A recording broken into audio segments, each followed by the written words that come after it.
Hello, everybody! If it's Wednesday, it's Warhammer, and that must mean it's time for another episode of Warhammer Weekly. Joining me, as always, my co-host Tom. What's up, buddy? Hello, friends. So this week, Tom, we're gonna talk about balance some. I am so excited. Good, good, good. I'm glad to hear it. The survey is complete. We ran the big balance survey. Lots of Yeah. interesting results. Tom has not seen them yet. But Mm-mm. I have another exciting PowerPoint to share with everybody. Who's thrilled about that? That's right. Tune into a YouTube show to watch PowerPoint. We Boom! love PowerPoints. Content. But at any rate, why don't we start with some news? Uh, Did Tom remember to open the news that Rumor I engine? wrote? Oh, good Rumor try. engine? See, that's why I put that first, Tom, so you can, when you forget, and don't do the one minor job you have for this show. I mean, it's fine. Mhm. It's up. Whatever. Sure. But there's a rumor engine. How about let's start with that. There Let's is start a with rumor what. engine. Let's start with what matters, Vince. Fair enough. This rumor engine is vampire pirates. It's vampire. It's like I'm so in for this army now. I mean, I hear that. Mm-hmm. I don't know if it's vampires. It's vampires, but okay, go ahead. I mean, I'm putting a stake in the ground on this one. Uh, uh, uh, It's vampires. Okay, go ahead. What is it then, Tom? I think it could be dark elves. You think it could be dark elves? I have a stain on Yeah. my glasses. So keep talking. Just simply because of the when you look at the shape of the halberd, it's a lot like the other Druchii stuff. Too hooky. Like dark elves love pointy things, but not roundy things like this. I understand. Unless we're going for dark elf vampirates, which is the winner winner chicken dinner idea. If you remember, we did propose dark elf vampirates being the ultimate combination. Right, just simply because the Scourge privateers got taken over by a bunch of Yep. So I mean, if that is, maybe that's the real answer here. Could be. Could be. We could both be right, Tom. Look, I'd be down. It would be the most interesting dark elves have ever been. Right. Like one of the most boring armies. That's right. I said it. They're like right above all the dwarves. Basically, the list of boring armies works like this. It goes all the dwarves, okay, except KO. You're a terrible person. Then there's a big gap, and then there's dark elves, okay? And then there's another big gap, and then there's high elves. And then there's like the distance between the earth and the moon, and then there's all the other armies. So I'm hearing that you hate all the armies I play. Yes. I've made that clear on this show multiple times. Where does Nurgle sit? Somewhere in the middle there. It's fine. I don't like Nurgle's aesthetic, but Nurgle's fine. It's at least interesting. Okay, well then where do my my spiders sit? Where does spider? Again, somewhere in the middle. They're Okay. fine. Second. Yeah. Easy. So yeah, Okay. I mean, like most things are in the middle. It's just like classic derivative dwarves and elves. Yep, got it. I too have read a fantasy thing somewhere in my life. I'm great. Fantastic. Like that more of that. Wonderful. When that kind of thing would be like too boring for like a basic intro D&D book now. That's my issue. Sure. At any rate, yeah, now dark elf vampirates. Whoa. We have flipped the script, son. Now we are ready to go. You took some that is some chocolate and some peanut butter, and you made some Reese's peanut butter cups or something. I mean, that's fair. So anyways, I'm interested. They have my attention. So more so than Lumineth. I mean, is that if it was Sure. vampire dark elves, I'd be like, yeah, okay, I'm in. Sure. I mean, yes. I mean, imagine the boards we could create. Absolutely, dude. Look, dark elf vampirates sounds amazing. The fact that you can just immediately picture the whole army in your head, like instantly. You can see the whole army. So not only that, imagine a vampirates board okay, Mm. but as our Havoc board, and Vampirates with one of their sea vessels as the Yeah. centerpiece, Yeah. and either fighting like seafaring Lumineth Sure. Boring. with their high elf boat crashing, Yeah. or If they were all or drowning in the water, like get a bunch of figs and lay them face down and then do a resin pour, like I'd be all about that. or IDK, Sure, that'd like be a cool one. Yeah, yeah. emerging out of the sea, Yeah, that'd be sweet. That'd be cool. That would make like sense. as like a Havoc board as the team. Yeah, yeah, man. Absolutely. Neat. Yeah. Anyways, yeah. No, I saw some art that of a sort of vampire looking thing that was using a weapon very like this. I don't remember where it was from, but I to me there's been a couple things. We've been talking about how there's a couple things that look like they're pointing at vampires, that look like they're pointing at Sure. that kind of stuff, and so to me it just tracks. Like it just tracks. To answer Martin Orlando, of course we can, but that's not good enough. I didn't see his question. I'm sorry. He said, "Can't you just make an army yourselves with kit bashing?" Yeah, but I don't want to just do that. Like the rules have to be interesting too. I'm Right. not as rule sensitive as Tom is, where like Tom is like 90% the rules and like 10% if he thinks of a fun idea for him. Right. Well, no, like that's it. Like rules interest me, but if I can do rules plus a unique take on it, Then that makes me go buy an army. Like Right. for me, it's probably 50-50. Like I wanted to do the Whirlwind's Edge thing because I thought Tempest Eye had a neat set of rules and I thought it was cool, and I had the idea for the aesthetic. But that's that. I mean, there's no reason you don't want both. right. Right? Like Right. you when Right. when both of those things come together, that's how we get the armies we really love. Right. Right? Now Right. rules will change over time, but the general core feel of an army is generally not going to like completely rotate on its head. Like for example, I can't imagine that Unless you're KO. no, that's I was going to use KO as an example. Can you seriously imagine a KO 3.0 where the army has zero shooting and it's all melee? Is that ever a reality? No, no, of course not. That's insane. It Probably will not. always be a shooting army. Now, maybe it has a few more melee units. Maybe a few things are a little better in melee. Maybe they use boats more or less. That kind of stuff changes. That's not what I get hooked on. Well, but like 1.0 to 2.0, like they were heavily saw driven. Again, Like doesn't they matter. were It's heavily still, melee. it's Now, still, you look yeah. at the sweep of the army. That's Sure. just what unit happened to be the most efficient in that time period. That's not the army's mechanics as it's. But looked that's at how the thematically. army. I'm talking about how the army plays. I understand what you're saying. You're I'm talking different. about how you play the army. See, No, that's actually the difference. No, look at all the rest of the KO players in 1.0, how they were playing. Uh-huh. Like, I'm not saying anything that wasn't already going on there. No, I'm sure that there are many competitive players who played that way. My point is that's the lens of the competitive player. Sure. And that's not how you. The broader aesthetics and capabilities of the army don't change. What's competitive does. Sure. Yes. I hear that. Okay, cool. So there you go. That's the guess on that. All right, next up. We had a little bit of news this week. There was actually things. Yep. We actually had things. We did indeed have things. We had some, like, what are they called? FAQs drop. That is what they're called. Yeah, that's what the kids are calling them these days. I mean, whatever those newfangled technology is. Mm-hmm. Yeah, yeah. So we got the Lumineth FAQ. I love that we got an FAQ for an army that only has a book if you bought a box and only has half the army in existence. This is a strange time. Right. Strange time. Where like half of the army just simply can't be played right now. Like we don't even know the base sizes of the spells. Yeah, sure. Well, yeah, we're getting questions on them. I love how many people had questions on how they work, but it's fine. Get them out now. So let's talk about the big. Shall we talk about some of the big things? Because this, ironically, from a rules perspective, Sure. okay, this FAQ was more impactful than the previous General's Handbook and FAQ. Sure. All right? Yep. Okay. So, number 1, summoned units do not get their battlefield role. Oof.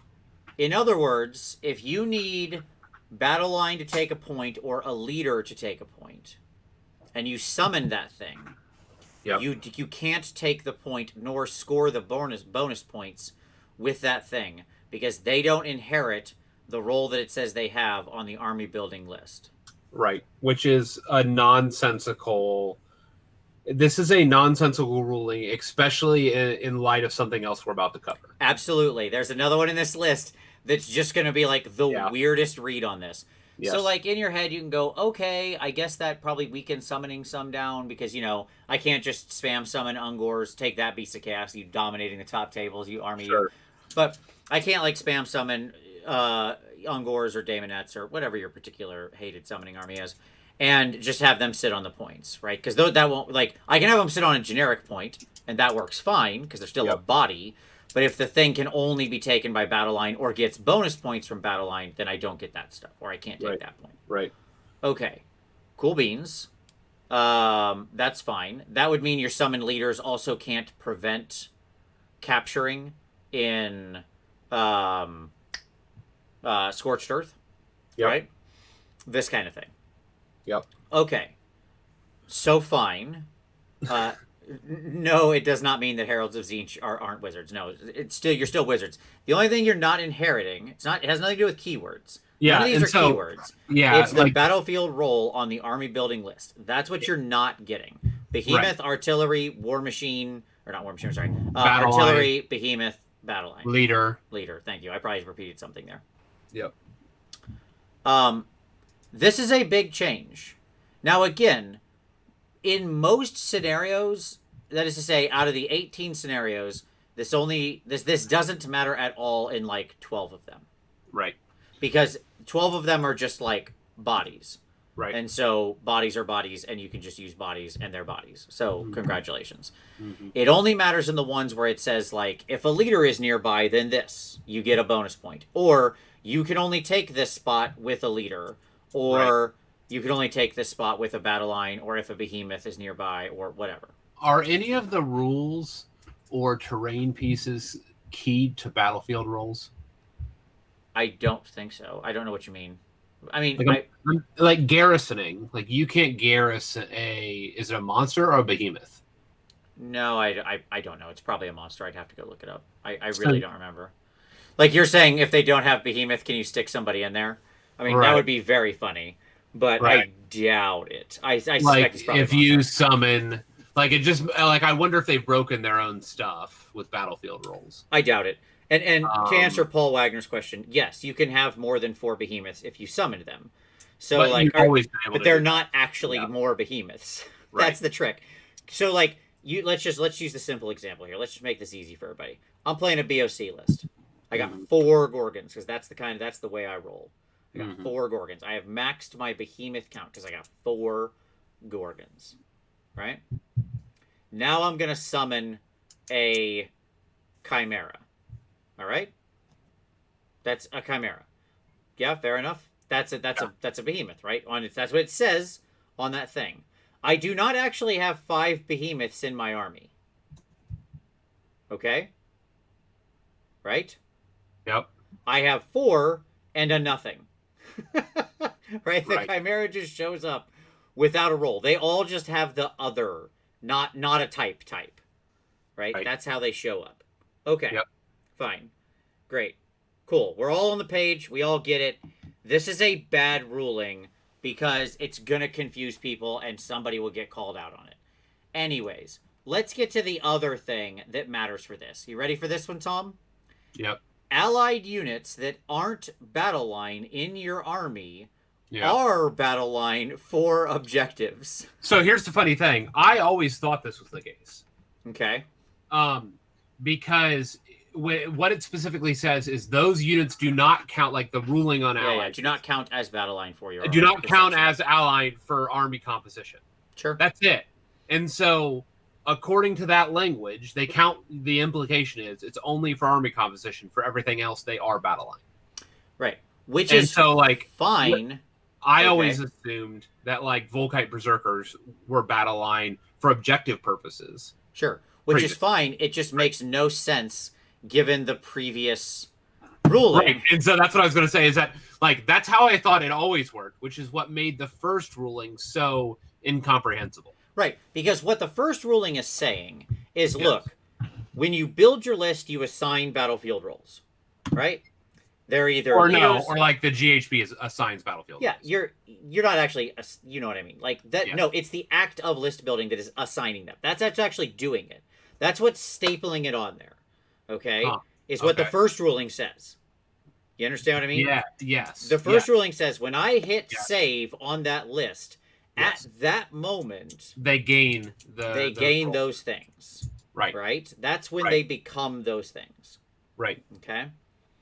The second ruling says, no, they're always those things. Those are inherent to those things. Right, exactly. Just Either like it's the points cost is inherent to those things. Right. In philosophy, we would say this is like, is this a sense-based, property or an inherent property, right? Right. Right. And like they're saying two separate things. Right. These two, whoever wrote both of those responses did not talk to each other, or they wrote them on separate days and didn't remember what they wrote before. Those two should not both be the case. One of those needs to change. And what bothers me about it is the simplest answer to all of this was really easy. Okay? If they didn't want them counting or something, if that's really the way they want to go, right? Okay, then they could have just said only at list construction do these roles matter, and after that they don't, and been consistent. I think that's the wrong answer. Sure. The right answer should have just been to rule everything like you mentioned with Volkites or allies, right? Like the exception is in list building, but the things are the things. And by the way, once the battle starts, you can break any rule you want for list construction because it's not list construction. You're only allowed 4 behemoths in list construction, not on the table. Right? Okay. Ugh. So, at any rate, that's a bunch of silliness, and it's a bad rule, and they need to go back and fix that. So, there you go. It's like, again, it's a corner case, and it's stupid, and you're probably like, in your head, you're probably like, who cares about any of this, Vince? It doesn't matter. It's not that big a deal. It'll be rarely impactful. And I agree with you on all that. And that's the problem. Okay? Yeah. Because having little corner case only applying occasionally rules is exactly how we got 8th edition. Right. Well, where it's people the problem. could could catch you out on these tiny nuances that were like 0.1 of 1%, but they knew the rule and they'd back you into it and then just be like, actually, I'm going to beat you with rules. Right. And like, I mean, I'm going to remember this. Sure. And so when somebody summons onto an objective, I'm going to be like, actually, sure. that doesn't count. And then it's going to be a feel bad moment. Assuming that it actually they'll mark 2 points because it'll say like you get an extra point if it's a battle line. Right. You'll be like, nope, you only get 1, and that wins me the game. Right. Yep. Yeah. Okay. Some other things of interest and note in the FAQs. AOA, they did talk about how like if there are keywords that you would want, and you talk to your opponents or in your group.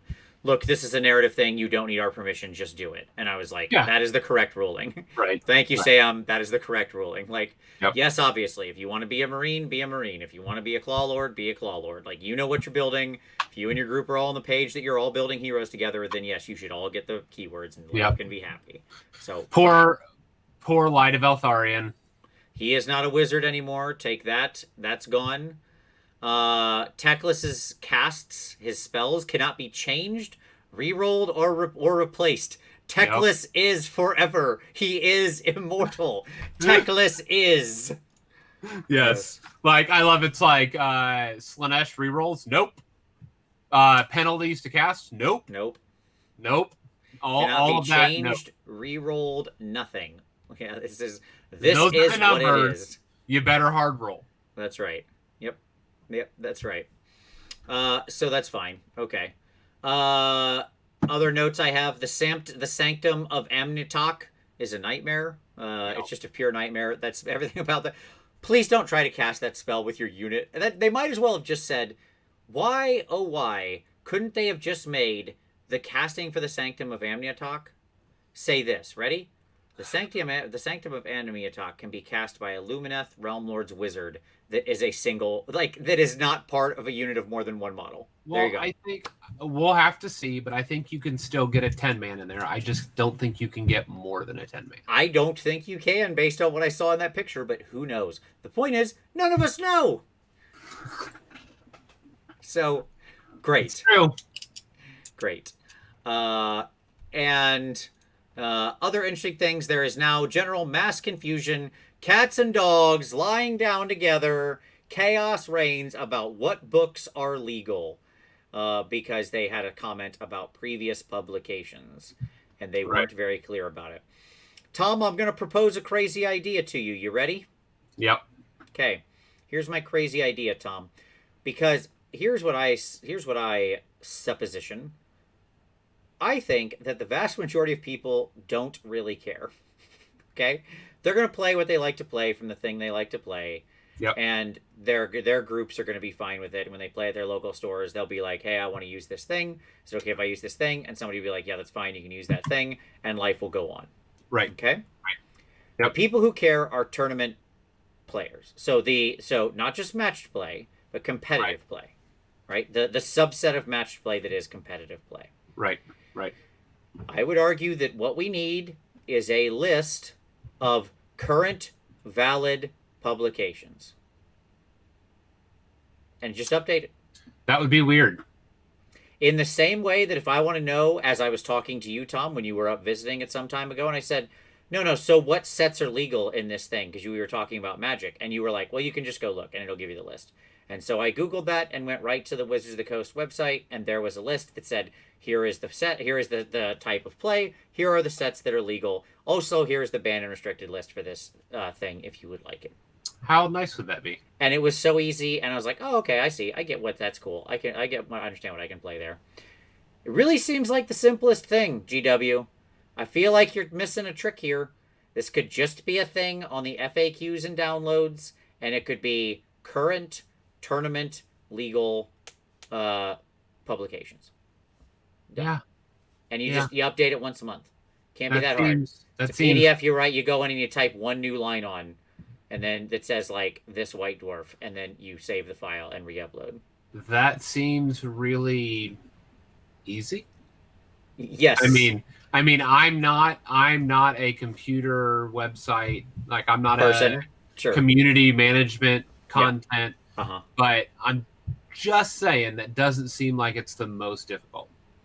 Yeah, and you could just write a little paragraph at the top that was like, as always, we encourage you to play with whatever set of rules you like if you and your friends agree. But the following list is to aid tournament organizers in determining what publications should be allowed for current legal tournaments they're playing around the world. Like, I don't understand why this would in any way be negative. I don't know. Like, it just feels like the simplest logic, right? And again, it would just clear up all questions, and TOs would have a great resource, and could just point at that and be like, "I'm sorry, you can't use that thing because it's not on the list." Well, now what's going to have to happen is the TOs themselves are going to have to just publish lists. Just make calls, yeah. And that's largely what's happened previously. So Sure. it's fine. It's all just fine. It is fine. The TOs will always handle it. But my point is, like, I believe in the TOs. But my point is, like, why are you putting that on them? That doesn't need to be a thing on them. Because you could publish a list and the TO could still break it. Because TOs can do whatever they want. But at least then you have a single source of truth to operate from. Yes, like a community accepted source of truth. Yeah, absolutely. So there you go. Is there anything else that you saw in the FAQ that caught your eye? I think that was most of them. Oh, the little spinny, like, floating gem things don't give you perma +1 to cast now. You actually have to cast spells. No, to get that. yeah, you have to like cycle through them. It's fine. They're fine. That's cool. Works for me. All right, great. Next, so that was the FAQs. Like I said, highly impactful and weird and strange, and probably we need an FAQ for the FAQ. That needs to go back and fix that summon unit thing because it's silly. Okay, let's talk about the real news, Tom. The big news of the week. Coming in today hot, we got confirmation that the Sons of Behemat are coming in September after the rest of the Lumineth. So it's fine. Now we have a date. We have a date. That's what matters. Okay? Like, those players who have been waiting on Giants, waiting to be done with these silly knife ears, so we can get to our sweet Giants, now know September is our date. So great. Cool stuff. I'm happy about it. It's fine. You're not excited for Giants, Tom? Is that what you're telling me? I mean, they'll be neat, and no events, like nobody's gonna get to play with them for months, and it's fine. Oh, Tom is feeling sad right now because of all the events being canceled. Yes, I understand, Tom. It is sad. We'll still get to play with them. Don't worry. Besides, Tom, it takes you like 3 to 6 months to paint an army, anyways. What are you worried about? By the time you'd be done with anything, tournaments will be back on. I mean, it's true. So there you go. All right. I think that's the news. Yep. Right on. All right, Tom. What about pick of the week? What do you got? What do you want to share with everybody? Nothing. I want to share nothing. You want to share nothing. Okay. No, I got a big goose egg. I was like looking through my feed, trying to see if there's like anything I looked at that I remembered from this week. Nope. Like nothing. Like I just didn't consume a lot of content this week. Busy week for you, Tom? Is that what it is? Yep. Yep. Okay. Fair enough. Well, I want to point everybody towards. I want to say two items. One, I'll pick up the slack for Tom. One, I want to point everybody to our buddy Doug at 2 Plus Tough with a recent While You're Reforging where he talks about hobby mistakes, past and present. It has a wonderful mention of me. Thank you, Doug. I absolutely love being mentioned. It's really nice when people mention you in other videos, and Doug's reference to me is a bit unusual. That's all I'll say. So I will leave that there, and then the other thing I want to mention is a new episode will be going up this week of my myth busting series that I'm doing with Treverian. And you can check out the previous episodes all in the playlist that's on his channel because we published one on my channel, one on his, one on my channel, one on his. So this is my turn, and this week we'll be talking about non-metallic metal versus true metallic metal. So there you go. And yes, thank you very much, Rerolling One Jack. That's exactly the hashtag I want trending. So there you go. Right on. I asked this next question already knowing the answer. Tom, how about your hobby? You painted anything? No. Have you thought about painting something? I went through my models and sold some this week. Okay. No, that's good progress. Cleaning up is good progress. And so that's what I've been doing. I've been selling models. Okay. That's all right with me. So That's perfectly fine. Like, every so often it's good to have... I hate doing it because it takes me away from painting. But I will say that it is a necessary thing. Sometimes you kind of get junk and detritus. It happens. Especially if you go to conventions and get like swag bags and stuff. You just end up with like weird things that sometimes you just got to clear out, you know? All that's been posted for a while. I've been trying to move that stuff, and a lot of that's not moving. Sure. So, yeah, it is what it is. It's a rough market right now for the turn and burn, Tom. There you go. Well, nah, you don't care about that. I don't. I had something I was going to share, but then I decided not to. Okay, great. Well, I appreciate it. You're welcome. For myself, I have been working on something. I solved my question from last week as I went into my office and I looked and I found a wonderful Sigvald the Magnificent, and so started like painting him up and using some oils on him to get that buttery smooth blending on that armor. He's just kind of starting out there, but that's fun. So I got him working. I have had almost no time to paint this week. It has been terrible because I've had to do like the PMP end of the month review video, which will be coming tomorrow.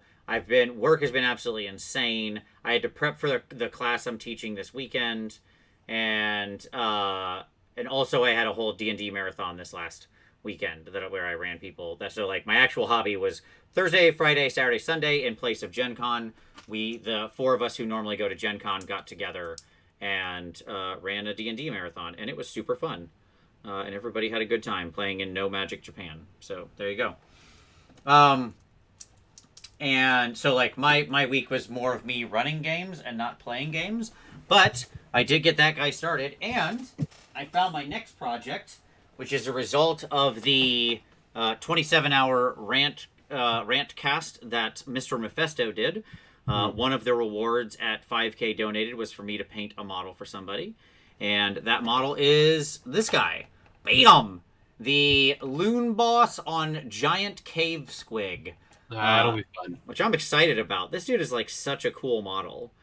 I've been wanting to give one of these guys a paint for a while. So when the person who won the prize reached out to me and asked if I would paint this model, I was like, yes, of course, I would love to. So he'll be next week's project once I get back from teaching. So, but I'm very excited about that guy. Connor asked, what does Sigvald count as now in AoS? A Chaos Lord. He'll just be one of my Chaos Lords on foot. And he is... actually, I'm going to make an AoA hero out of him, to be fair. Like, I'm building an AoA hero specifically for him, for Sigvald. Nice.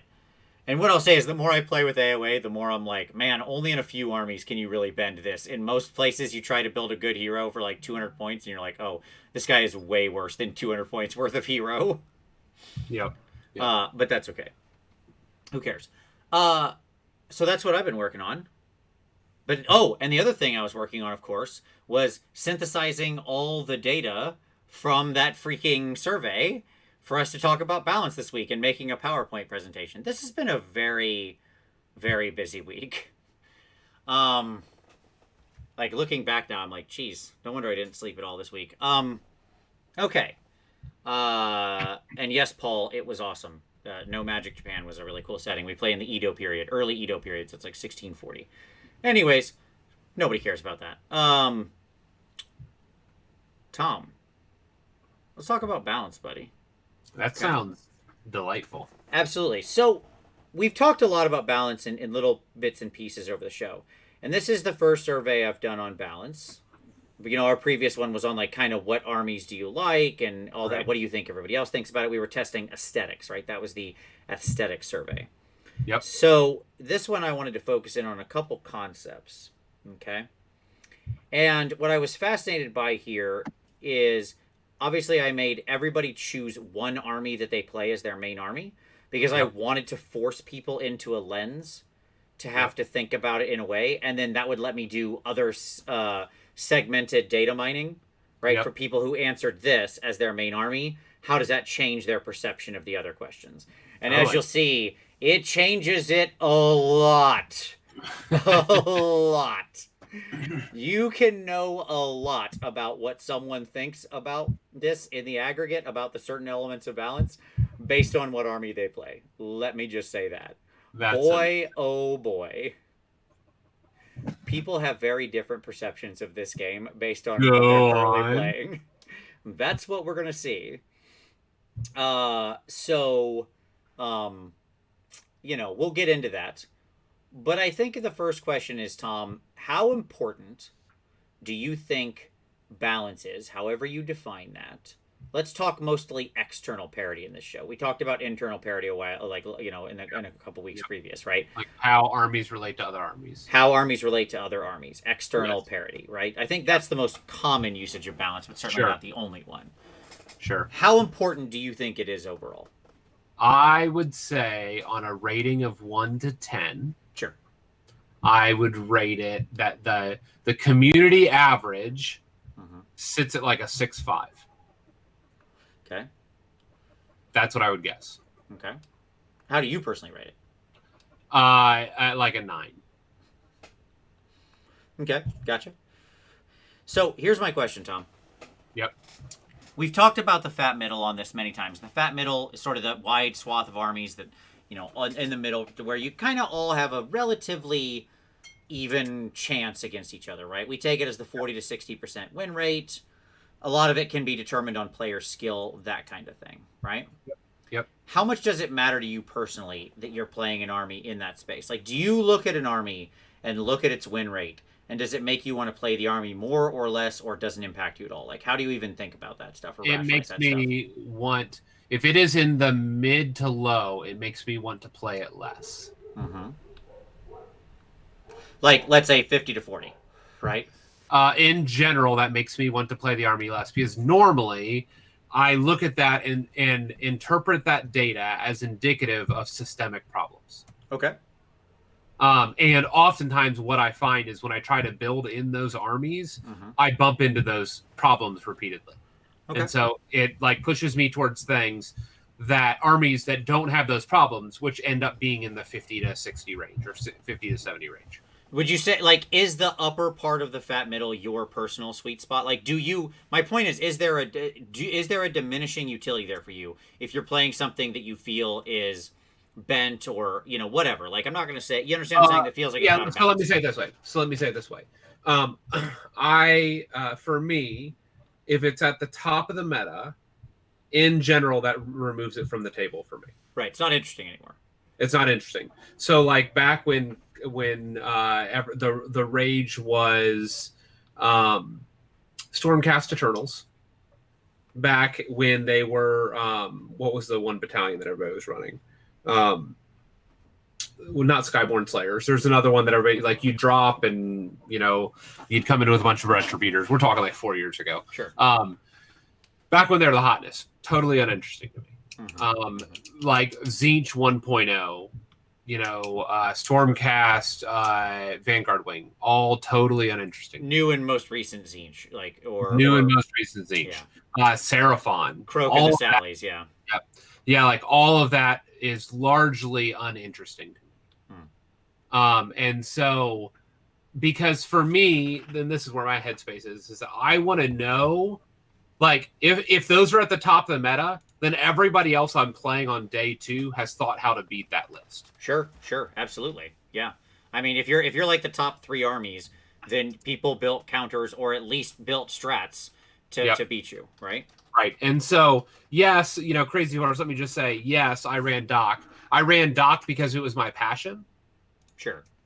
Like, I was planning on running Doc before we had a book.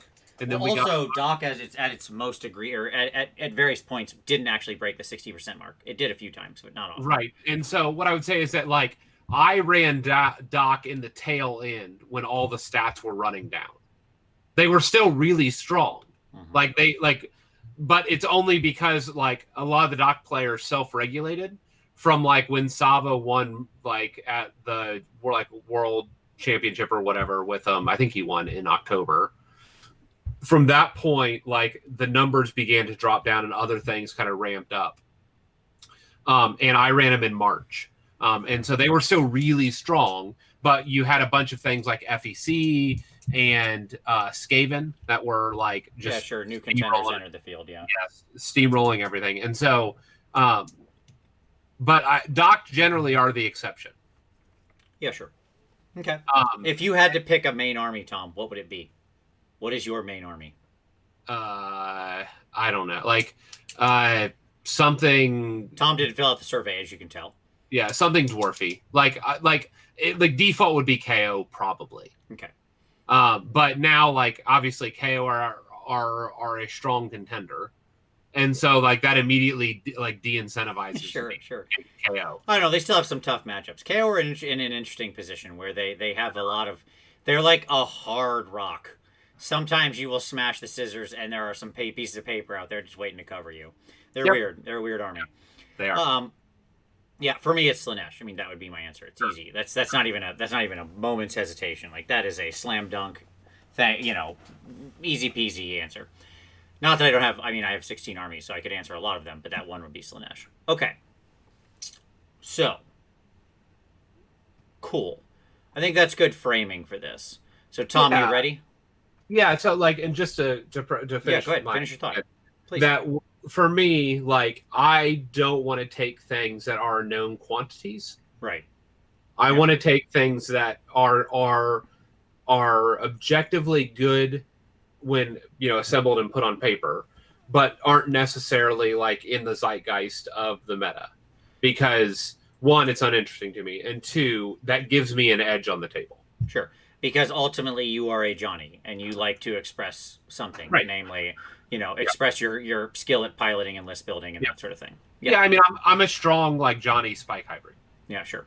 Absolutely. Herner coming in saying he was shocked at his own answer, which was Iron Jaws. Yes, I know this. I know question 1 caused some consternation for folks, but there we go. All right, folks, it's time for PowerPoint. We're covering up Tom. Yep. Okay. So, the balance survey. Let me go ahead and go into presentation mode here. That's right. Oh, no, that's not going to work. Hold on. Aha! Had to switch views. Okay. Minimize that. There we go. Make my own head small so you can actually see the stuff. Shrink my head out. Okay. Balance survey. Look at that. Ah. Art. I put art in this. Okay. Wow. Copyright infringement. Yes, yeah, exactly. Okay. So here we go. First question. Total answers of the armies played. So here you go, Tom. The number one army played by the people chose as their main army, Stormcast Eternals at 78. Orc War Clans right under it at 66. Nurgle 64. Slaves to Darkness any pulling 60 along with Maw Tribes pulling 60. Cities of Sigmar and Gits 56 and 52 respectively. Seraphon also clocking in at 52. Skaven 50. Blades of Khorne 49. So that's kind of your top end. Things in here surprised me. A lot of Sylvaneth, a lot of Beasts of Chaos. Still firmly in the middle area there. 44s. The end of this, by the way, I had 1,012 survey responses. Okay? Yep. And 8 people, 8, said they play Chaos Dwarves. 8 as their main army. So, if you're... We have one of the 8 in the chat right now. Hello? One of the 8. You are part of a rarefied group. So the first thing I'll say is when we get to the army-specific segmentations, understand that, of course, we are dealing with a smaller number of respondents, right? So when you take 1,000 answers, you have pretty good statistical significance. Yeah. But when you shrink it down, right, to only like everybody 60 from like Slaanesh under, you need to like double, you need to hold that data hesitantly. Yes, it should be taken with a grain of salt. That's right, because we're getting to the area where we're probably not reaching as much of a statistical significance, right? So we could in other words, noise could be influencing the survey. But there you go. Yep. It doesn't surprise me to see Lumineth down so low at this point because again, the army doesn't actually exist. It's not a real army. Yes. Right? It's hard for that to be people's main army when only like 3 of the units are out. So there you go. Good on my Fire Slayer brothers, by the way. And it's so funny. Like I would have said KO. Like KO is probably default, but like Fire Slayers are as up there for me. Like I have as much Fire Slayers as I do KO. Well, it's hilarious to me that that Fire Slayers only got 13 respondents, right? And as their main army, and they, as Paul just said, yes, they are the 1%. That is true. That would mean that only 1% of the respondents play them. If you ever had hope of getting more Fire Slayer units, okay? If I'm GW and I look at the previous aesthetic survey, yep, and then I look at this survey, I'm like, nah, we ain't making more of that. Like, there's... Nope. Nobody likes the aesthetic, and there's no money in this. So, sorry about your luck, naked baby dwarves. You're over. Okay? All right. So, that's our total of armies played. Okay. Amazing. So, I'm about to be interrupted here. What's going on? Dog sighting. Oh, okay. I have well, that's fine. I'm on a very tiny little window right now, so people can't really see the dogs. I know you're trying. Sorry. What if I do this? She'd have to come up right here with me.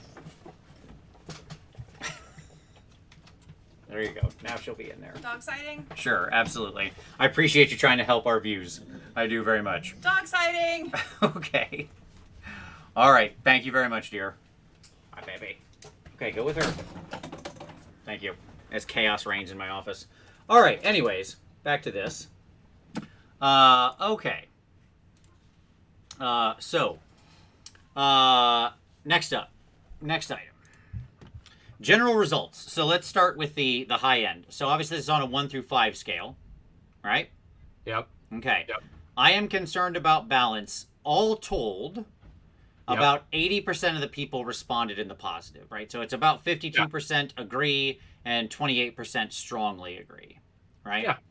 So your average on that, like if you put that on your 10-point scale, right, what you end up with is people being a little like a high 8, 8.5, 8.6, somewhere like that, right? Yeah. And like the disagree, and again, I just said concerned about balance, right, is very minimal. So what this tells me, and of course, you can argue that, people who follow this show might be people who might be more concerned about balance. I don't know that that's actually true. I think most people who follow the show, like, yeah, sometimes we talk about that, Well, but we oftentimes go down a lot of other rabbit holes too. And I know we got a lot of people it's not who, just a show. Like it was pushed on Twitter long before, so it would be your Twitter followers and those that retweeted. yeah, and I mean, my Twitter is mostly about me sharing miniatures, right? So Right, yeah, right. I don't tweet out a lot of hot rules takes. But at any rate, so clearly we have a high concern for balance in the ecosystem, right? People overall want balanced stuff, which I don't think is weird, right? Like that's about what I expected. A lot of people aren't in the I strongly care camp, but they care, right? Because I've always said people care about balance, but only a few people, and so in this case it's about a little less than 1 in 3, right? Yep. Are the type that like really care. Yep. Right? Yep. So, okay. The other side of this, I'm happy with the points changes in GHB 2020 and the supporting PDFs. Not a real positive outcome on that. Only 2.3% basically strongly agree. So that did not work out well. And by far, you have your winning majority being on the disagree side. And even the overwhelming neutrality says a lot. Yeah. Right? Yep. I mean, this right here is I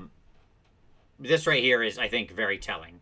What we've come to is that for the past 5 years we have mainly used points to adjust the balance in this game, and to me the general tone and tenor of GHB 2020 was that ain't good enough anymore. Right. And the survey agrees. The survey says no, like it's not enough, right? This isn't working. We're beyond the points where we can just fix it with points. Yeah. Right? Okay. All right. 3 more. These are all on just general results, right? So this doesn't have any segmentation on it. Yep. I feel points changes are important for balance. Overwhelming agreement. Okay?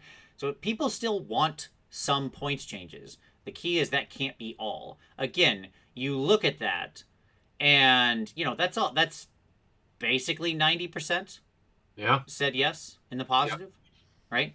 That is overwhelming agreement. You can't get 90% of the people to agree on anything these days, but yet they do there. But look at the I feel war scroll changes are important for balance. Look at that overwhelming dominance in strongly agree.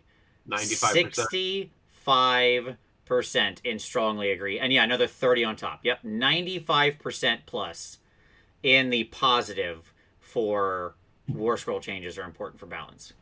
Now, undoubtedly some of that is thirst because we don't have enough of that happening. How often on this show do we say they just need to change the war scroll? They just need to change the war scroll. Yep. Never happens. Apparently 95% of the people agree with us. Yeah, absolutely. I mean, it's the fact that basically you have 1% of the people saying, no, I don't think war scroll changes are important, tells me this is an overwhelming clear answer. Like, sorry, 1% of the people who answered that way, but I think the majority opinion is quite clear on this one and correct. All right. And at a deeper level, the bottom one of my army needs the following change. Look at that. So obviously you can only pick one of the two, right? Yep. And again, look at the dominance of war scroll changes. Right? I mean, that is crushing dominance on needing war scroll changes. It's crazy. Right? It's crazy to me that we can get answers like this and we're not getting war scroll changes, that we're at this point. Right. So here's my question, Tom. Why? So it's not just how do I want to say this? This is the desires of the community. Yes. I don't know if they're aware of that. I don't know either, but hopefully they watch this show and will be. Sure. But, I suppose I could always clip this slide and tweet it out and say, like, this is the change that needs to happen at Warhammer, But here's my question: Why? Like, why don't we get war scroll changes with these updates? Because they're printed in books. I mean, like, the short answer is going to be they are printed in books. And as soon as you start changing war scrolls and balancing, you invalidate people's purchases. But we already have that happening. The points in the back of your book are wrong. Right. Right? Right. So we're already, like, if the argument is we can't, the book is far from sacrosanct. Okay?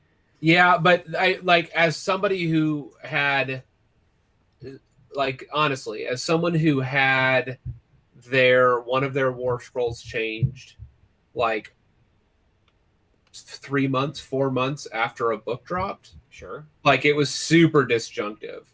Like, I remember on the first KO book, like, when a majority of the scrolls, like, of the 13, I think 7 of them, had, like, value changes on damages and stuff like that within a fairly short period of time. They were legitimate mistakes. I'm not trashing GW for that. But it was, like, it got to the point where I didn't even pick up my book anymore. Sure. So sometimes that just happened anyways. Like, the Zinch book had aged out of almost complete use by the time it was published. Like, nobody's buying a book expecting it to be a permanent resource for every page. That can't be what we were buying these books for. Right, but, like, when they have a lifespan of 6 months or less, that's when it feels like it might be. Again, but do they? Are you telling me here? Are you defending their position, or are you devil's advocating? I am trying to likely reflect their perspective. Okay. In which case, I agree with you. Like, I'm trying to give GW the benefit of the doubt here of, like, the types of reasoning that is trotted out in that world. Does that make sense? Of the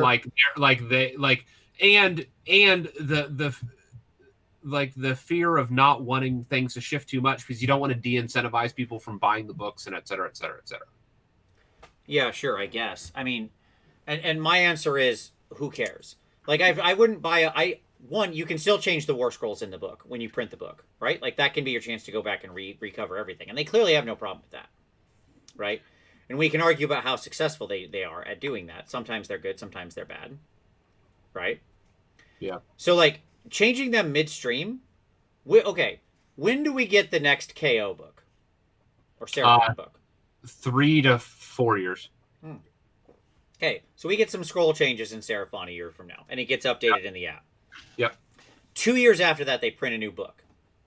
They're going to refresh the scrolls again, right? It's going to happen. Yeah? Yep. Okay. So, like, who cares? We didn't change the incentive structure there at all to buy the book. And by the way, you're still buying the book for the allegiance abilities, the artifacts, the sub-factions. Unless those are The changing. narrative, Sure. That's what I'm saying. Like, and I mean, yeah, sometimes those can change, but those probably have a lot less fluidity than the scrolls, right? Most of this that we're talking about is probably the scrolls. Yeah, sometimes we want to change a sub-faction, and we've seen we'll do that. Like, we smacked Petrifex Elite in the face. So, like, when we have bad outliers, Gristlegore and PE, we changed them in FAQ. And let me affirm that, yes, when there are outliers, there are changes. Most of the time, but changes sit in abilities. Changes don't sit in core, like, war scroll values. Sure. So, like, you don't get profile changes. You don't get wounds changes. You don't get changes like that. If you get changes, they're going to be specific abilities. Sure, like reword an ability. Yeah. Yes. Or add an additional sentence or things like that. And so there's a type of change that we see with the war scrolls that has been normalized in the errata. But sometimes I would agree, it's just not enough. Yeah. One, it's not enough, and two, it's still just as invalidating to the original printed page. Sure. Right? So yeah, I don't disagree with that. I think that we have, like, let me just say in the affirmative, we have the technology to just, like, not worry about this. Yeah, because they publish scroll updates all the time in right. AoS. Like, we have an app where all scrolls are free. Yeah. Just change the values and the wording in the app itself. Yep. It's very easy. Right. Like, it's beyond easy. And then the key there is that they are shared changes, so that anybody that you're playing, like when I play people and I know who I'm going to be playing, I will add all their war scrolls on the app, so I can quick 100%. reference their units. Yep, 100%. And so like if the changes were there, that would be the best kind of world for this. But again, that's all man hours. That's all like time and money invested for seemingly no actual like profit return. I mean, it depends on the overall health of your game. It's like I don't know that they have any research to say that one way or the other, and certainly I don't. Sure. Right? Sure. Like Sure. you would need very detailed, like that would take a combination of their financial data, Yes. like very detailed And, financial like purchasing market data, research. Yeah. combined with like very detailed, powerful market research to know Right. what kind of effect that was having. But here's what I'll say: they But I burn a don't lot think of they man have- hours. They burn a lot of man hours right now on points adjustments, and not mean- always just to print a book. One of the 50% of the time when they do it. Are those There paid ain't no man book hours printed. or are those free tester man hours? No, those are absolutely their man hours. Yes. Absolutely. Because there has to be people that synthesize a lot of different stuff. Like that team is doing that work 100%. Right? Yeah. They're already burning the hours.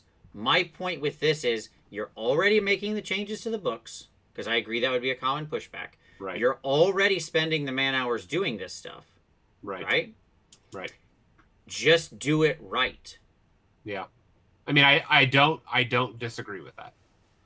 So that's what I think this like these results tell me, is that they are spending their efforts inefficiently.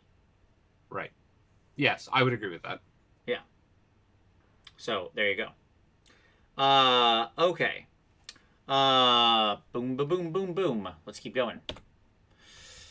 This is an interesting one. This was sort of two. These might seem like oddball questions, but I feel this has a huge impact on the overall sort of balance and feeling of the game. Sure. Which these were interesting results. I feel there is the correct amount of shooting in the game. So in a perfect world, you would want to see these both as like either sort of pyramids or pretty close to Right. the middle, like grouping around the middle. Yep. Right? You'd want to see these kind of bell curve out. Yep. And because actually everybody's going to have different takes on the negative play experience of Yeah, these two sure. things. Sure. Right? And so if you kind of saw them bell curve or group toward the middle, and they mostly did, I was actually very happy to see almost nobody strongly agree or disagree with both of these statements. Right? Right. Right. And in which... What was the second question? Shooting, your head's in the way of Oh, the- I'm sorry. Is it?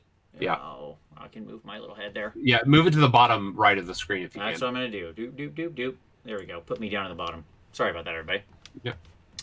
Thank you, Tom. I feel there is the correct amount of shooting in the game, and I feel there is the correct amount of defensive armies in the game. Oh, got it. So, shooting was very grouped around the neutral, Right. leaning towards agree, which seems positive. Yep. And the defensive armies were leaning slightly toward agree, but still grouped around the middle.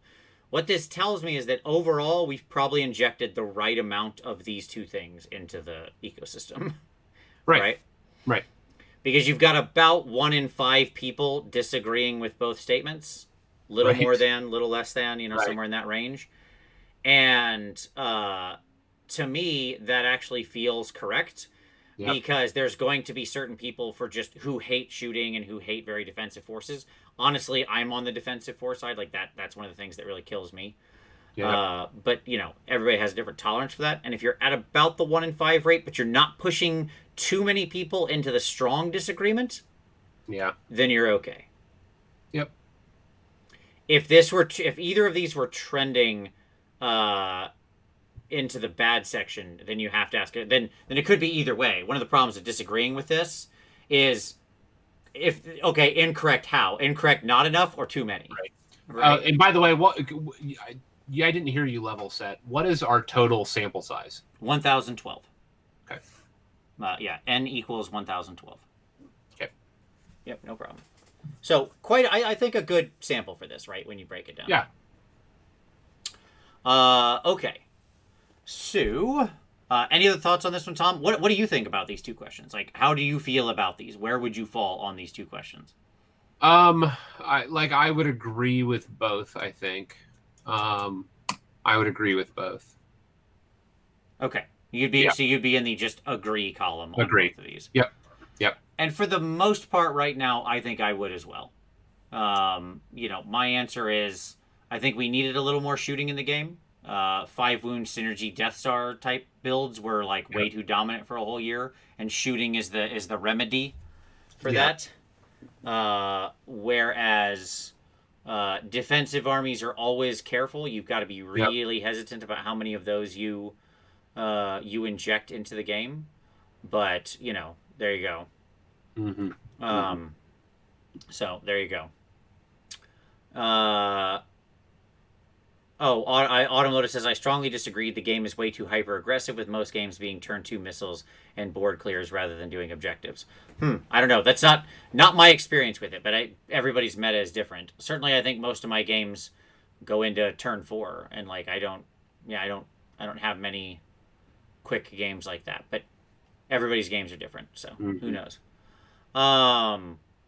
And I think that yes, it's right. This is a very careful line you have to walk, I think, with both of these things. Yeah, and I think they're doing well. Yeah, for the most part, I think this shows that actually in that sort of meta design of having these elements, we're basically in the right place. So Yep. that's good. Okay. Let's see. Boop. This was an interesting one. I have a fair matchup against the majority of armies with my main army. Look at the split on this one, Tom. This one's fascinating to me. First of all, about 5% of the people strongly agreeing. 10% of the people strongly disagreeing, right? Yep. So that's roughly 100 participants saying that. Yep. Right? Yep. And then you got this low neutral and lots of like mild agreement and disagreement, right? And it would be fascinating to look at the skew then, or like of those stats overlaid with each army. Ho, Tom, that's where we're going next. Oh, excellent. You're absolutely right, because this was the question, right? Right. Like, who is answering I agree and who is answering I disagree? Sure. Was something I was very keen, and that's why I made people pick one main army. Yes. Right? Yep. So, there you go. What does majority mean? Majority? Of the majority of armies? Most of the armies. I guess in this context, it would be 13 of the 24 armies you could potentially play, or something like that. Like, in most of your games, like, as you would interpret it, Yep. And then the Age of Sigmar is in a good place overall. I thought this was actually a great response. What this says is, despite all of the challenges that we've seen, for the most part, people are positive about the game. This should be very encouraging to GW. Right? Like, you've got 85% of your people are non-negative. Right, are non-negative. Yes, correct. Exactly. Which is great. Like, that's pretty strong. We could push it farther. It's not as good as it could be, right? Like, when you've got 15-ish% of your player base saying it's not in a good place, that is higher than you'd want. Right. Right? Right. But it's not higher than, like... So your failing of a game is when you drop below an 80% rate. So the average churn is 1 in 5. Okay? Yes. Like, that's your churn rate. If you go above 1 in 5 on an anim, the game is will hit a death spiral. Because you'll lose players faster than you gain them. Just like statistically, that's kind of the way these things work. Yep. That comes from like an old game research about, just nothing to do with this game in particular, about Warhammer. That's just games in general. Yep. So at the moment, we're still like on that line, but neutral people also aren't super strongly attached. So it's a good result, but it's not a great result. Right. Right? It says we've got some room to grow. But I think it should be encouraging. Because I'm willing to bet if I had asked this at various points in the history of AoS, especially early AoS, I would have gotten a very different response. Right. No, it's true. Right? Yep. So, yeah, there you go. I mean, the only questions I would have regarding kind of the reproducibility around this is that because of your sample size Mm-hmm. of like who you were hitting in that 1,000 respondents, are those that are active on Twitter going to be representative of the whole? No, Of no, like no. I the mean, we did game talk being about it on the show 2 weeks, and it was in the good. show description. So I'm sure lots Yeah. of people from the show filled it out too. But yes, you know, the it being in a good place overall. Yep. Yeah, I don't know.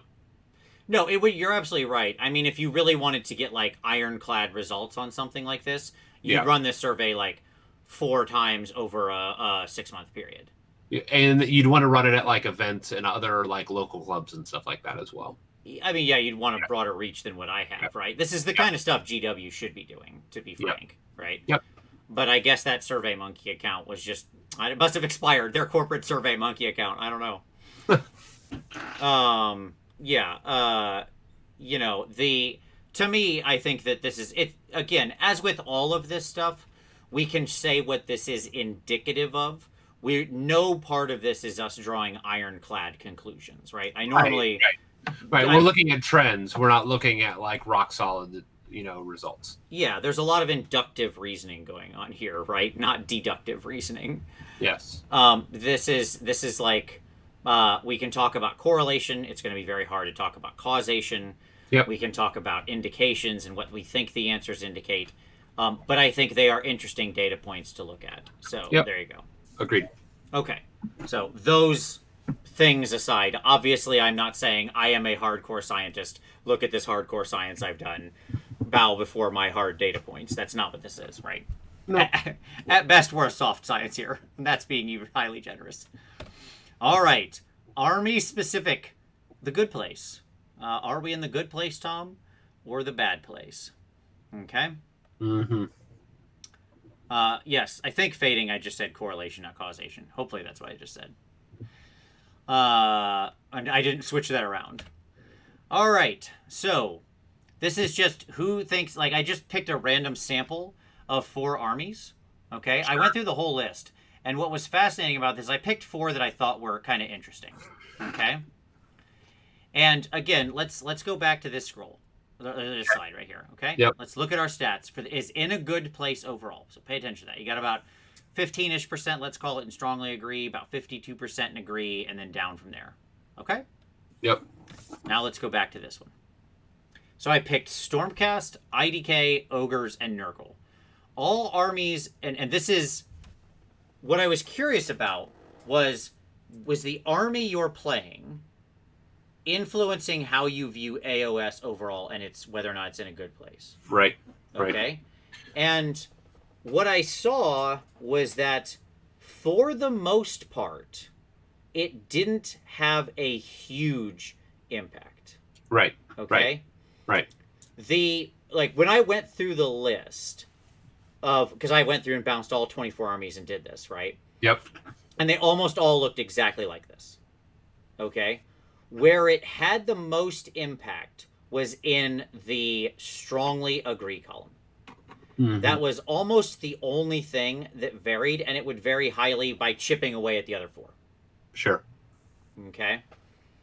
So, like, for example, you look at Stormcast, they mimic almost the base of the survey, right?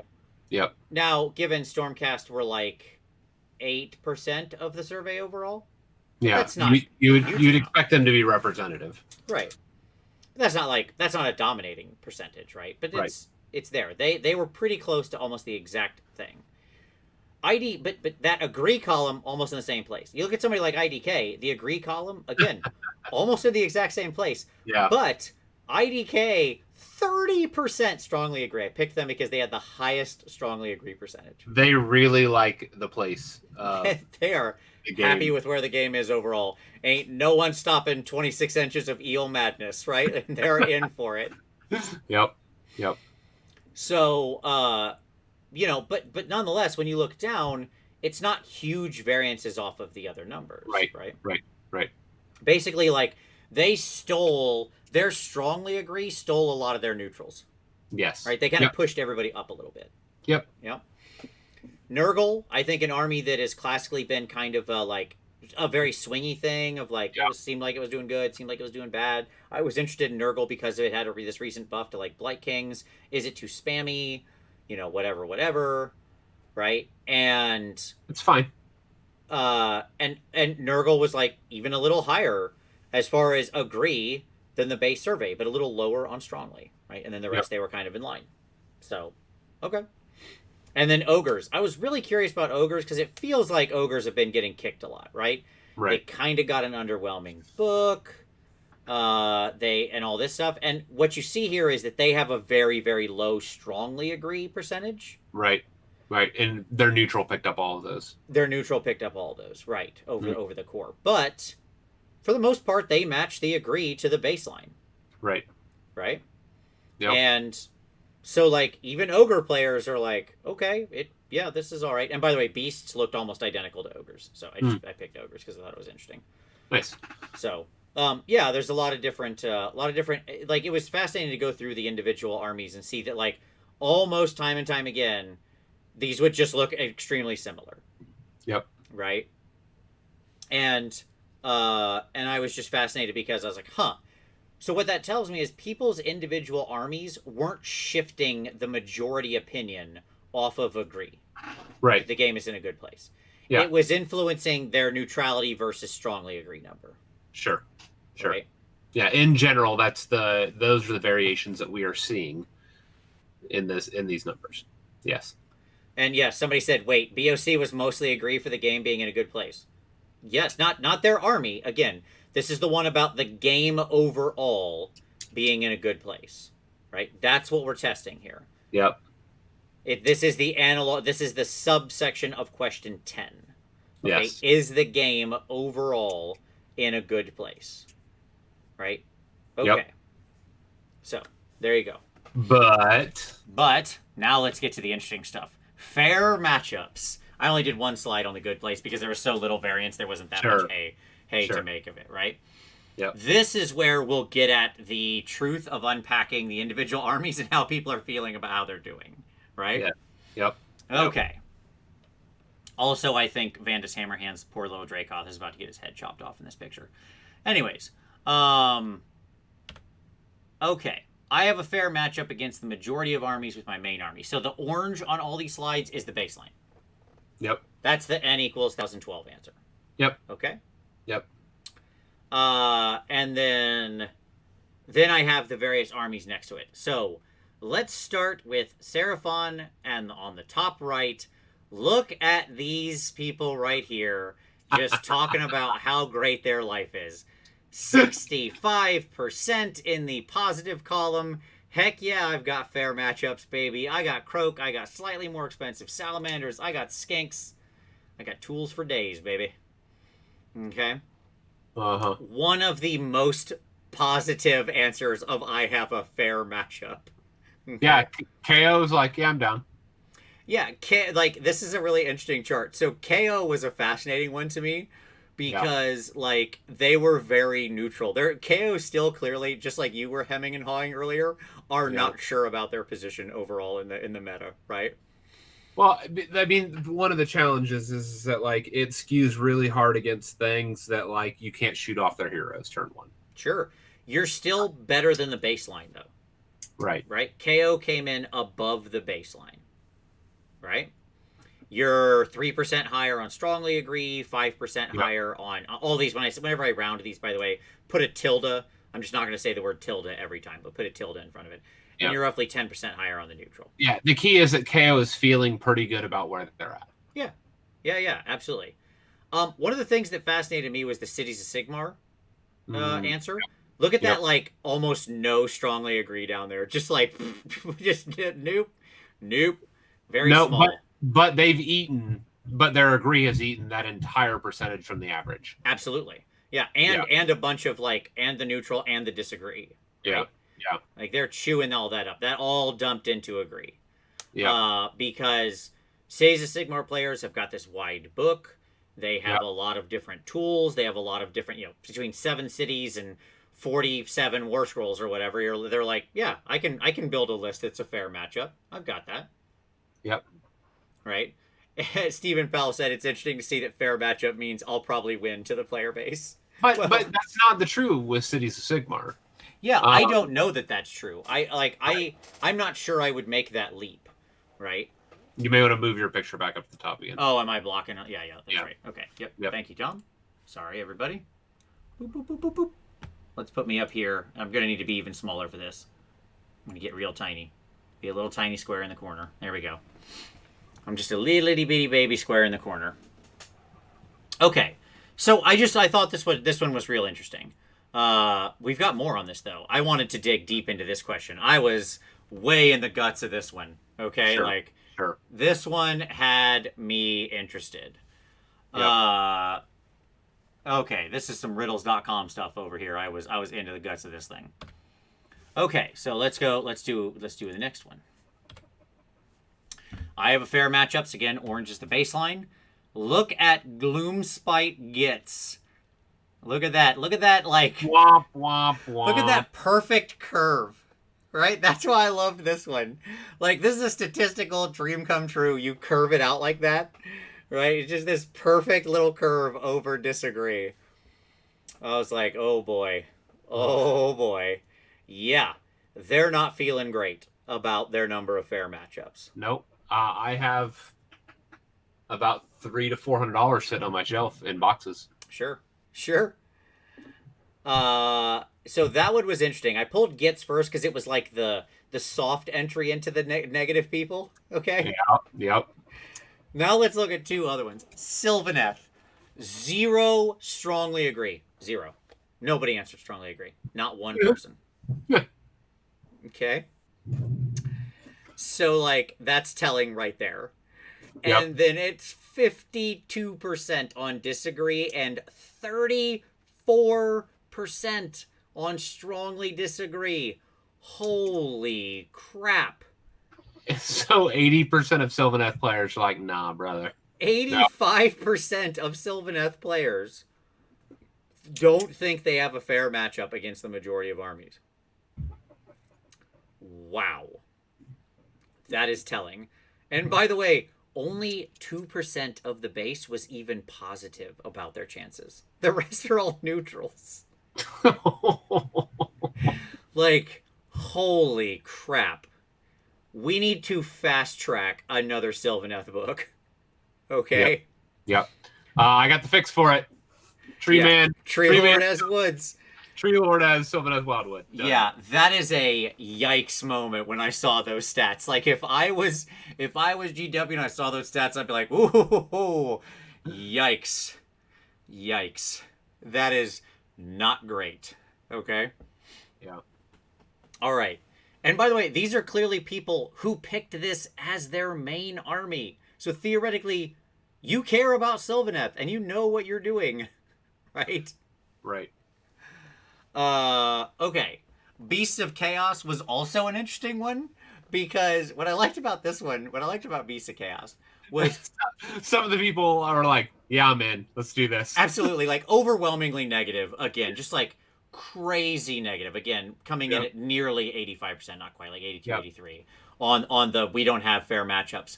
But there's like 6% of Beasts of Chaos players who are like, nah, man, bro. I got this scene on lock, son. I'm running 220 bodies and I'm summoning 10 a turn. I don't know what game you're all playing, but I am playing Flood the Board. Okay, and it wins. I bring 250 wounds to a match, son. That's before summoning. What are you doing? And I'm just like, I have to wonder. I would love to see the like average list compositions. Yes, to like really drill. Yeah. If I could like build this in like a, if I could just like collect reams and reams of data and build this in like a Tableau database where I could just like drill into the list they played or whatever, Yep. But yeah, this was oh, by the way, I never said, hold on, I want to make a point here. Autumn Lotus. It's nice to see people going against Vince's argument that BOC are fine. Whoa. Never has that come out of my lips. What are you talking about? I didn't say BOC were fine. We did a whole show called Fixing Beasts of Chaos. Like, no, definitely not. Yeah, they were like their monsters were the fundamental like anchor to our fixing monsters. Yeah, absolutely. I spent like 30 minutes on just Beasts of Chaos monsters last week and talking about how they needed to be fixed. Yeah. So no, they are definitely not okay. Right. I think beasts are like.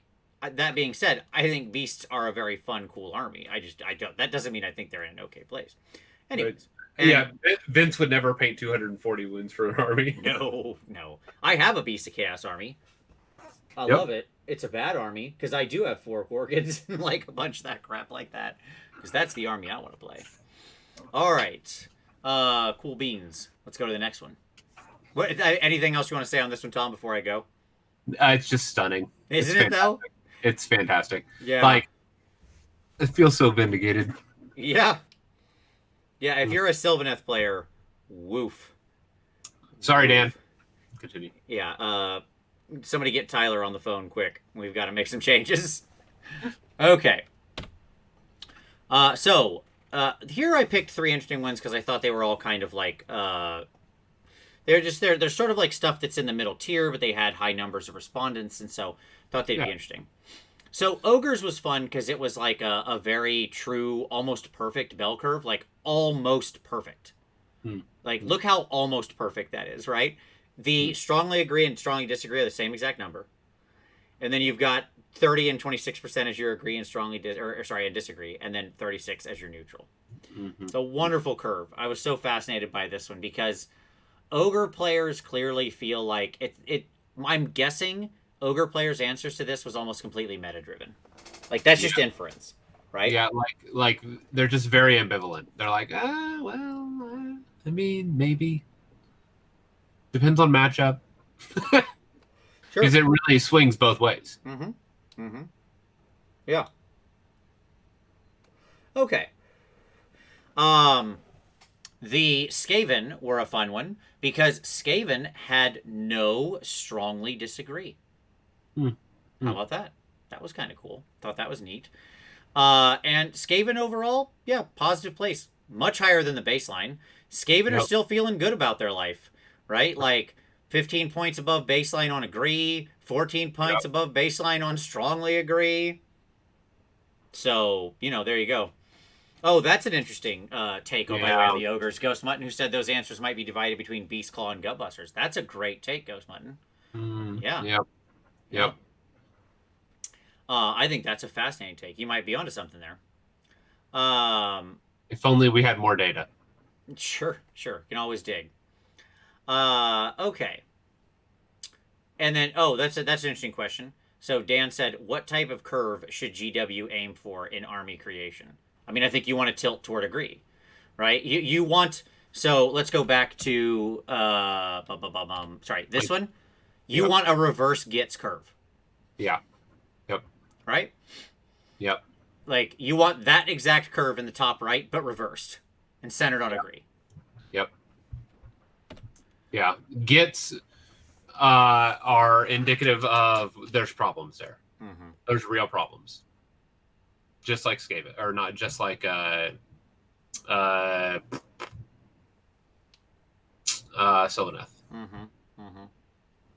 Yeah. Then Slaves to Darkness was an interesting one because they were a very positive result with no strongly agree.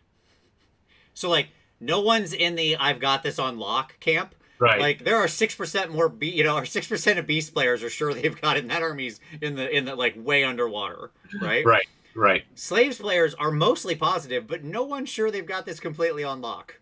They're like, yeah, I think I probably have a good game. Yeah, they're like, yeah, I got some pretty good games. Way above the baseline on agree. And then they seem to borrow that mostly from disagree and a little from strongly disagree, right? So yeah, I thought that was a neat result to see. Nobody really think that they nobody really seems to think that they have them completely figured out. Oliver said you would want only a strongly agree. No, you wouldn't want that. You don't want because players don't play like that. Like, human beings aren't actually like that, right? If, like, in a world where you strongly agree generally means you're so far in that camp that you have good odds of winning. Yeah, or that you have this great, like, when you say it's a fair matchup, right?